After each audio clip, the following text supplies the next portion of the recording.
Labi. Kāpēc dusmas pārauga vispār agresijā?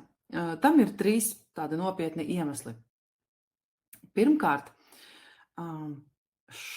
ir šī te pastāvīga agresija ģimenē, ja, ir agresīvā vecāku uzvedība, ko redz bērns, ja, un bērnam tas ir kā paraugs.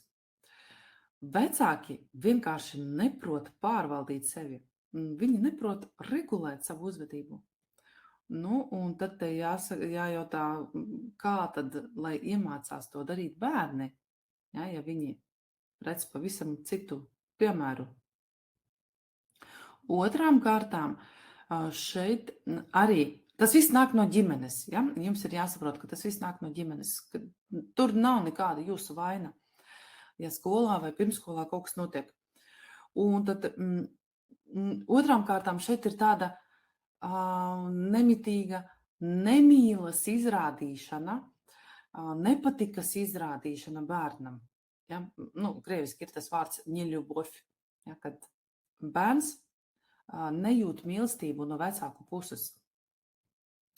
Un uz tā pamata bērnam parādās tāda neaizsargātības sajūta, nedrošības sajūta. Ja? Viņš kļūst piesardzīgs, un dažreiz viņš var būt naidīgi noskaņots. Un trešām kārtām, kad ģimenē viņu bieži apvaino un pazemo. Ja? Notiek viņa cilvēciskās cieņas pazemošana.